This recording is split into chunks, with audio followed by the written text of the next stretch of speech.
Blog Talk Radio. Hi, this is Jennie Walker, and welcome to Closet Conversations. This is my episode for July 4th. This is celebrating Independence Day by doing a podcast, and I have not done one in quite a while. I've been busy in my business, shifting gears and changing how I do a lot of things, and it just didn't leave any time to get on here and talk. But I thought today was a nice slow day, and I thought I'd pop on here and talk a little bit about my most recent Goodwill bins experience.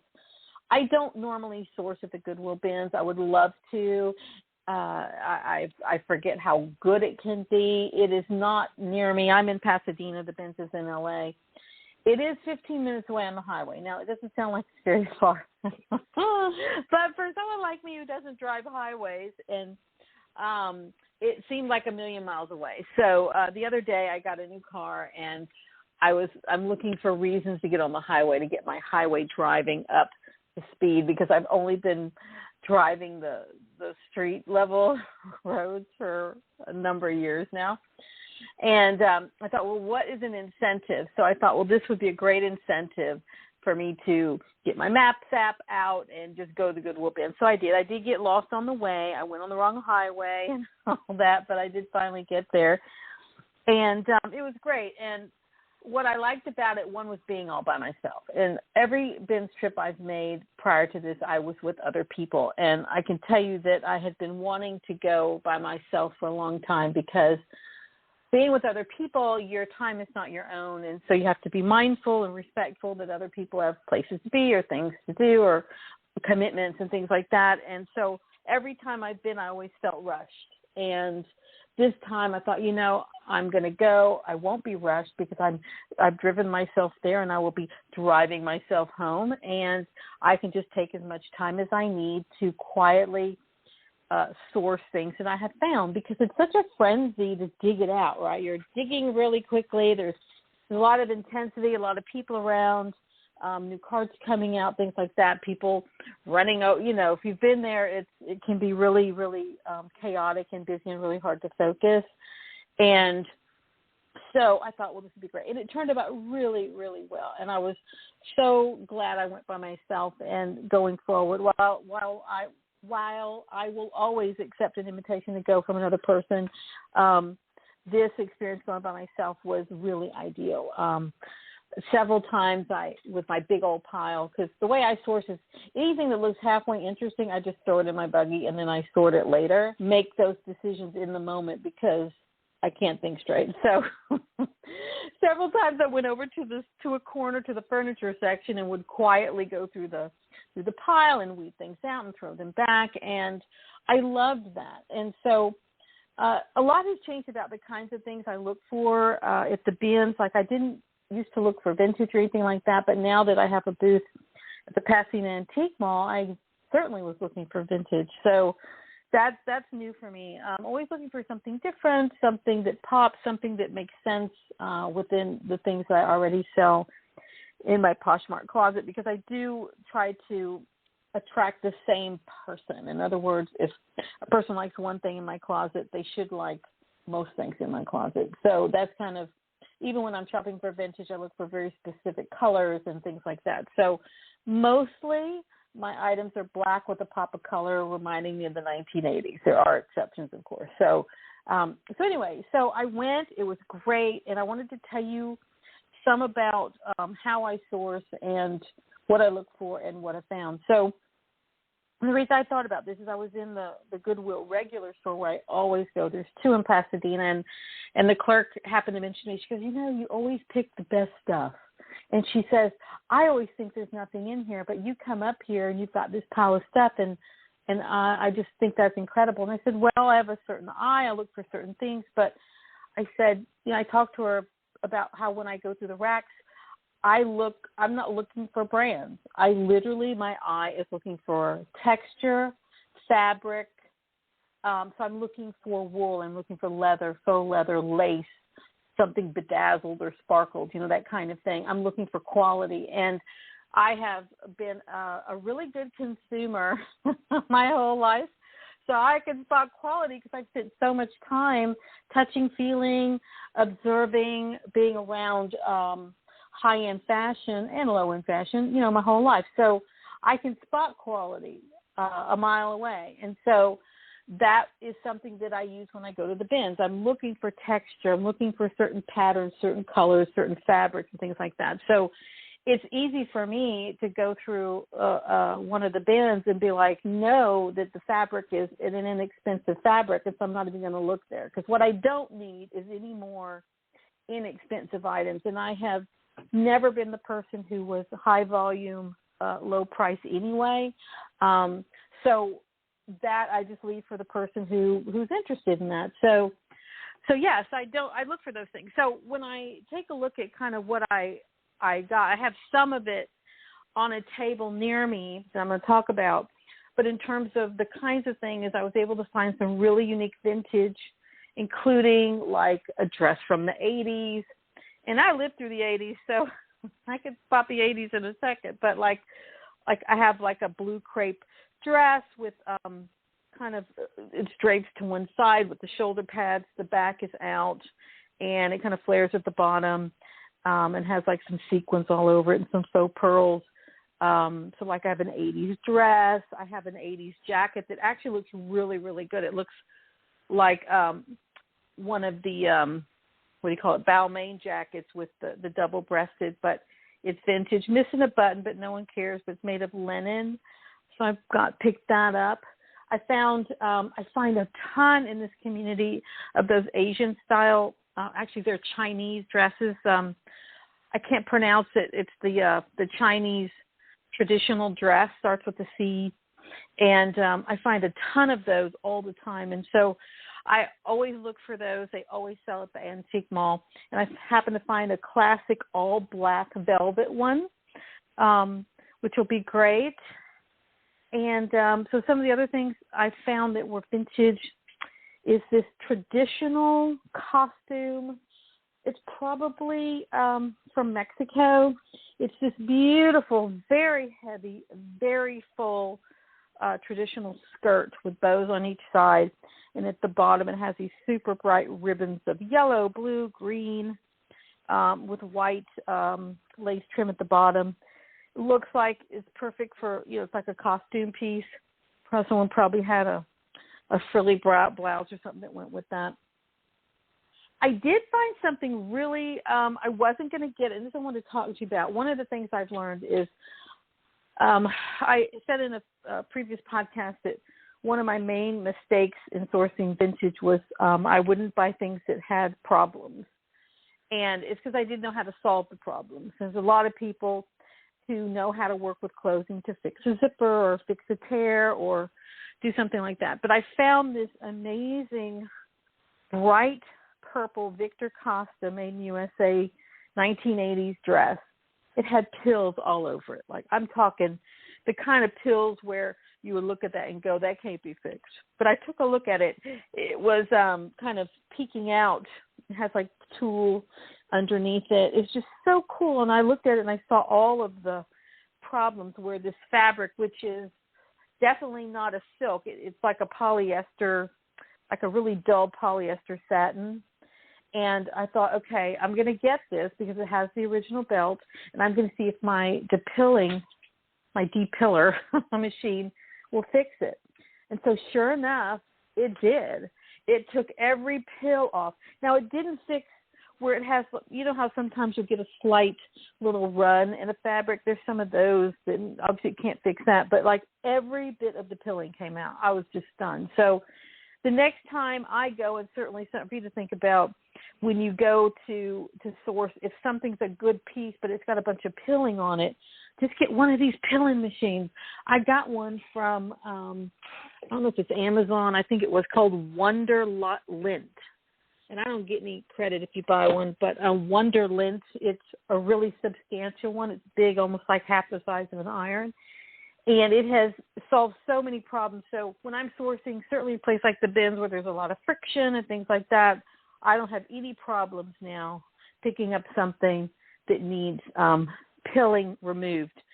So, yeah, that's just some of the vintage I got. I got some what I call contemporary pieces. I got Zara.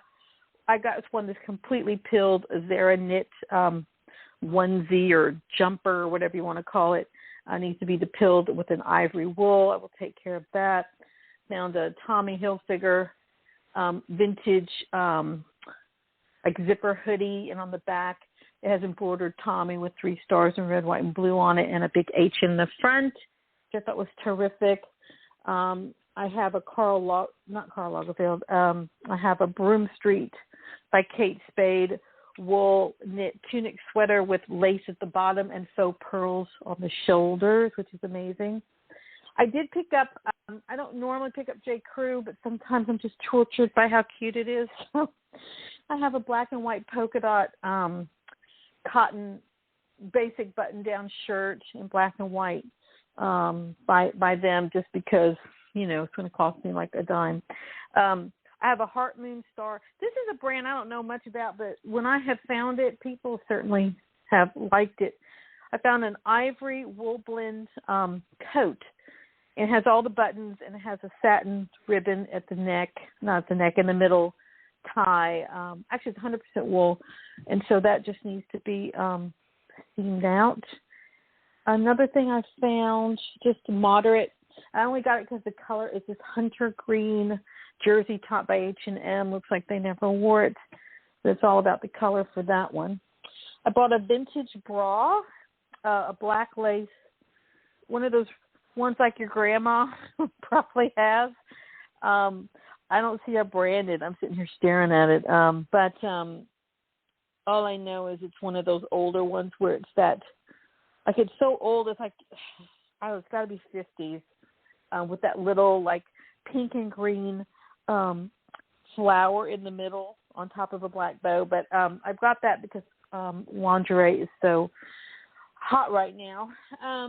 What's really cool is this dress I got from the 80s by Norton Miles from Saks Fifth Avenue, with your classic 80s party dress, white with big, bold pink flowers, with a huge bow on the back, 2 of them, and like crinoline at the bottom. That's going straight to the antique mall. I got a men's black wool overcoat for fall. There's probably a brand in it, but I don't see it here while I'm talking to you, but I got that, 100% wool, no holes. And always look for the holes because they can be fixed, but I'm not going to do it unless it's something super rare or vintage pay to have it fixed. I got a Zara silver metallic wrap front skirt, super cute, be good for the holidays. I don't pick up Forever 21 anymore. Kind of Zara's kind of my low bar, and I will make an exception if it's a piece that's just so cute by Forever 21 that you can't stand it, and then I'll pick it up. But I don't pick up Forever 21. There's just no money in it. It's not same amount of effort to list something by a different brand, and I just find that Zara, people just love Zara, so I always pick that up. I have an Aiden Maddox evening gown. It's gray silk with silver sequins all over it. This thing's insane. I got something I wouldn't normally get because it's not my style, but I got it anyway, which is a Banana Republic gold metallic. You've seen these things. They're like, looks like brocade. It's like this holiday print with holiday piece with covered buttons. Not my style, but I'm sure somebody will like it. A Theory black wool, just a classic blazer for work, little short. I got another one of those Asian-inspired dresses. This is probably from the 80s or 90s, where it's tonal, so it's black on black, strappy, black stretch velvet with the Asian characters down the front. It's long. I didn't mean to pick this up, but I have a black stretch velvet little like tank top thing. This is a very good, I cannot read the brand. It's 100% silk, gray silk. It's either a dress or it is a dress. Gray silk dress with little black beading all over it with a giant black beaded spider in the back. I cannot read the brand label, but it's pretty fancy. Somebody somebody, not Adolfo, but something modern. A Sansucci. I don't usually pick up this brand, but looks like a Star Wars character with the long hair fur vest, like the Wookiee, or I think that's his name. I got a renamed. I don't normally buy this dress, but it was a maxi dress in blue and white, new with tags. I got that. I got a stretch velvet Daisy Fuentes bodysuit, so it's like in the lingerie department. Picked that up. I got a Free People. Let's see what this is. You know how it's called Intimately Free People? You know how they make that kind of stretched lacy lingerie? It's a little stretched lacy bodysuit. A Zara black and white plaid office-y kind of dress with puff sleeves. And then I have a Banana Republic black and white pair of floral shorts. That's just part of it. But the point is, out of all that, it's as good as anything I would find at a regular Goodwill. And I always go to the regular Goodwill. This is not to stop me from going, but it is astounding to me to have gotten all this stuff and paid so little for it. Like when you do buy the piece, it's just like a few dollars a piece. I mean, I found silk scarves. I found vintage beaded handbags. I mean, you know, it goes on and on. So I found hats and purses and belts, and I was very specific, and I put back so many things. There's only one thing I put back that I wish I hadn't. I'm going to tell you what it is. I don't do much with Express at all, but there are some vintage pieces that are really cool. Like I have an Express vintage blazer from the 80s with a big crest on it.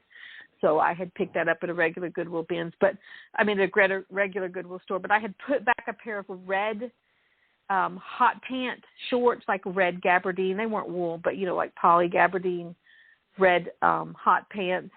And I'm really mad I did that. They had a little spot on it. And just because of the color, it would have sold. And I just wasn't sure because it was Express. And so I'm really mad I put it back. But there you have it. But, yeah, the bins is so great. And I went a second time and, you know, got a bunch of stuff, too. And I'm not going to even try to tell you what that was. But the point is I was able to get evening gowns. Like, evening gowns are like $800 or $600 to $800, this Aiden Maddox brand. I was able to get vintage. I was able to get unique vintage, too, not everyday stuff. And the randomness of what's in there is just mind-boggling. So I just wanted to say that now that I've been, I am going to go more often to supplement what I have found in the regular stores, because your money just goes so much further. And it really has never been an issue of having a lack of inventory for me. I have more inventory than you can just imagine that's unlisted. It's an embarrassing amount of units unlisted.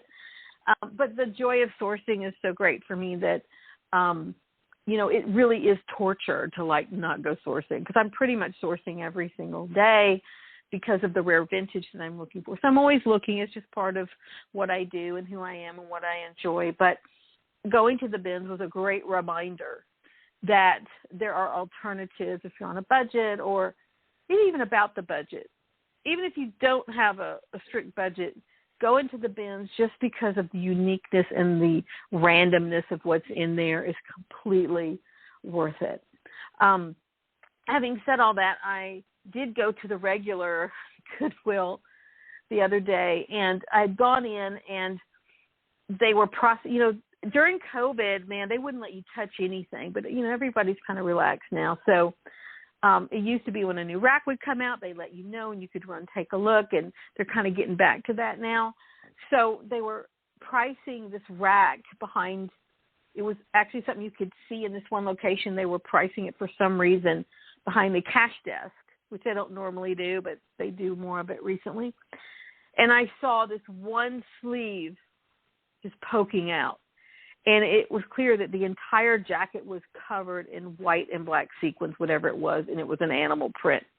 And so I asked a guy there that I know, and I said, look, I said, how long do you think you'll be processing this? He goes, I can't tell you because we're really busy, but, you know, we are processing it now. And so I said, well, I'll wait. And so I waited. I only had to wait like 20 minutes, but I sat there and went through my bag of stuff quietly at the counter, and I watched the women. I could see that someone was actually pricing it, so I felt good versus someone not pricing it at all. So as soon as it rolled out, I ran to that rack and pulled out this jacket. It's insane. And it was $14.99, and I had my 20% off coupon. So if you haven't subscribed to their newsletter in California, you need to do it, and perhaps even in your own area, because you get a 20% off coupon at the beginning of each month in their newsletter, if I use that. But this brand is called St. Martin, and it's from I. Magnin, and it's a cropped black and white covered animal print sequin jacket. It is the cutest thing I've ever seen. So it was $12 with the coupon, and I couldn't be happier, because this is something that I can put in my rental business, and just these things are as high as $600 online, the pre-owned ones. And I mean, it's a range, of course, but this one is so cute. If you know how I price things, it'll be even more. And then I also found for $5.99 before the coupon, the brand Black Tie by Oleg Cassini, a bright red beaded sleeveless top as well. They're same person could potentially wear them, because one is a large and one is a 14. So I bought some other things too, but those are two things I wanted to highlight. So I love finding the black tie and the evening wear at the Goodwill, because it's always it's never expensive. And so it's just a matter of how complicated or how complex is this particular jacket or piece that particular day. And some of the other things, since I have moved from my table to my stack here, I bought at the regular Goodwill a DKNY faux fur animal print vest, a Zara plaid skirt, a Zara animal print top, a black velvet faux fur trimmed house coat, Christian Aguilar clutch, brand new with tags, something for me to wear, which is a bright green Lands End long sleeve t-shirt, and I think that was it in that pile. So yeah, so that was a little bit about the bins. You gotta go if you haven't been. I mean, men's ties, if you're into that. There are people who are there only looking for jeans, only looking for ties, only looking for T-shirts, only looking for vintage. You know, everybody has a certain thing. A lot of people there have literally driven from Mexico with vans to haul it back to their communities to resell. It is incredible, the amount of people, and everyone's looking for something different. And if you stay to the end when people are going through their carts and putting things back, it's just no telling what you can find. I have found Louis Vuitton. I have found Balenciaga, Balmain, Dolce & Gabbana. Not every time and not all the time, but you find it just enough to be like, okay, it's like panning for gold here at the Goodwill bit. So, yeah, definitely check in your communities. If you haven't been in a while, you should definitely go. It's a wonderful experience. Going by myself, I was able to relax and I think make better choices about what I put back and really think it through, which to me is one of the most difficult parts, because there's never a time I've been where I didn't find anything. It's always been a problem of finding too much when I don't need anything else at all to process. I don't need any more I don't need the inventory. So then what's going to be the reason to bring it in? It needs to be special, and I've been able to accomplish that. So that's it. This is Jennie Walker with Closet Conversations. Thank you for listening. I really appreciate it. I will be doing my best to get more episodes up, and I look forward to having you with me. If you want to be in touch, definitely go to Instagram. You can contact me through JennieGirl's Closet there, and I'm always happy to hear from people who are listening to the podcast. If you have ideas for episodes or any questions, just let me know. Thank you so much. Have a great day.